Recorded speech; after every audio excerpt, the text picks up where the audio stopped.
Hey there, did you know that rich people use debt to get richer? Sounds ridiculous, right? Most people think debt is bad. Your parents probably told you to avoid credit cards and pay off loans as fast as possible. But here's the thing. There are two types of debt: good debt and bad debt. The basic concept is simple but powerful. Rich people borrow money at a low interest rate and invest it in something that gives them a higher return. Let's say you can borrow money at 4% interest but invest it in something that pays you 8% returns. You pocket the 4% difference. This is called arbitrage, making money from the difference between two prices or rates. Banks do this all the time. They borrow money from depositors at 1% and lend it out at 5%. The 4% difference is their profit. Rich people also use something called leverage. This means using borrowed money to control more assets than you could afford with just your own money. If you have $100,000 and you borrow another $400,000, you can now control $500,000 worth of assets. If those assets go up by 10%, you make $50,000 profit on your $100,000 investment. That's a 50% return instead of just 10%. The math works because you're using other people's money to multiply your returns.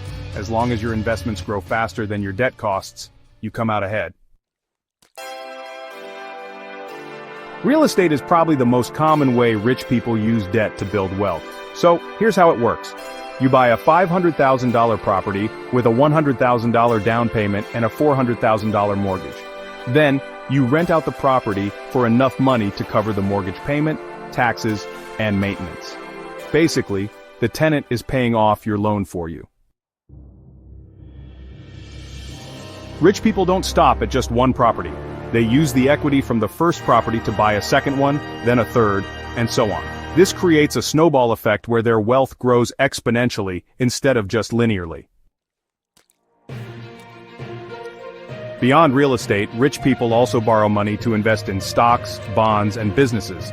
This is called margin trading or portfolio financing. Investment banks will lend money to wealthy clients at very low interest rates, sometimes just 2 or 3% annually. These clients use the borrowed money to buy more stocks or bonds that pay dividends or grow in value. Warren Buffett's company, Berkshire Hathaway, actually uses this strategy. They borrow money through insurance float and corporate bonds, then invest it in profitable companies. The returns from their investments are higher than the cost of their debt, so they make money on the difference. Rich people also borrow against their existing investments without selling them. This is called securities-based lending. If you own $1 million in Apple stock, a bank might lend you $500,000 against that collateral. You keep the stock and its potential for growth, but you also get cash to invest in something else. This is one of the most powerful strategies ultra-wealthy people use, and it's completely legal. Here's how it works. First, you buy appreciating assets like stocks, real estate, or businesses. Second, instead of selling these assets when you need money, you borrow against them. Third, you hold on to the assets until you die and pass them to your heirs. The genius is in the tax benefits. When you sell an asset, you pay capital gains tax on the profit. But when you borrow against an asset, there's no tax because it's not considered income. And when you die, your heirs get the assets at their current market value, not what you originally paid. This is called a stepped-up basis. So, the wealthy never actually sell their appreciating assets. They just keep borrowing against them as they grow in value. The debt gets paid off when they die, but their heirs inherit assets worth much more than the debt, all without paying capital gains taxes. Leverage is the multiplier effect of using borrowed money. It amplifies both your gains and your losses, which is why it's powerful but, also risky. Let's say you invest $50,000 of your own money in a business that doubles in value.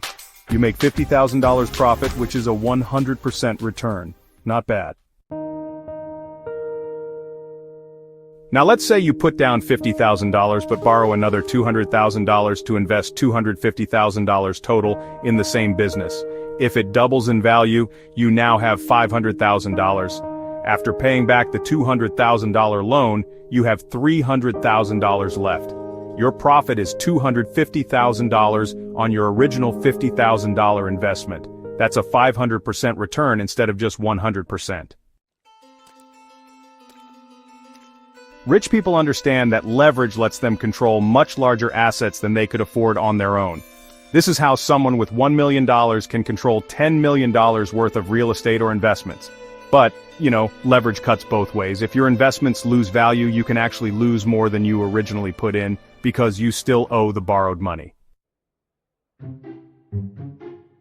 Rich people take on debt for several strategic reasons that, honestly, most people just don't understand. First, inflation erodes the value of debt over time. If you borrow $1 million today at 3% interest, but inflation runs at 4% annually, the real cost of your debt is actually negative. In a sense, you're being paid to borrow money.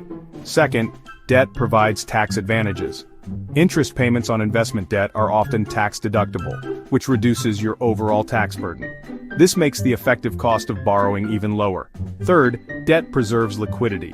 Instead of tying up all your cash in one investment, borrowing lets you spread your money across multiple opportunities. This diversification reduces risk and increases potential returns. Fourth, good debt forces discipline. When you have debt payments to make, you're motivated to ensure your investments perform well. This focus often leads to better investment decisions. The risks are real though. Too much debt can lead to bankruptcy if your investments don't perform as expected. Market crashes can wipe out leveraged investors faster than unleveraged ones. Interest rates can rise, making debt more expensive. And honestly, there's always the risk that you'll borrow for the wrong reasons or make poor investment choices. Elon Musk is a perfect example of how the ultra-wealthy use debt strategically instead of selling their assets.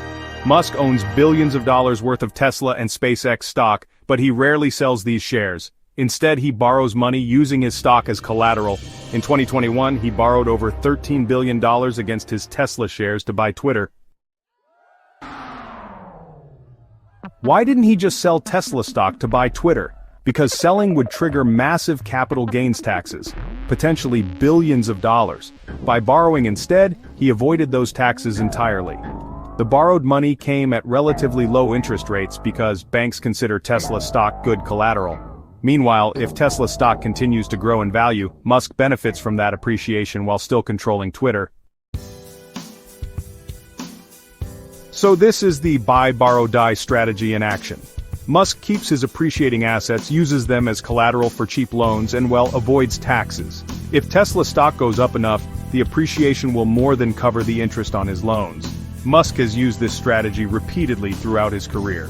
He's borrowed against his stakes in PayPal, Tesla, and SpaceX to fund new ventures and, honestly, lifestyle expenses too. This lets him maintain control of his companies while accessing the cash he needs. Rich people use debt as a tool to multiply their wealth, not as a burden that weighs them down. They understand the difference between good debt and bad debt. They use leverage to control more assets than they could afford with cash alone. They take advantage of tax benefits and inflation to make borrowing profitable. The key is education and discipline. You need to understand how different types of debt work, how to calculate returns, and how to manage risk. You also need assets that can serve as collateral and income streams that can service the debt. This isn't advice to go out and borrow money recklessly. Debt is a powerful tool that can build wealth or destroy it, depending on how it's used. Rich people succeed with debt because they have the knowledge, resources, and discipline to use it strategically. For most people, the first step is building assets that can generate income or appreciate in value. Once you have those assets, you can start exploring how to use debt strategically to accelerate your wealth building. If you want me to make such video, then like and subscribe the channel.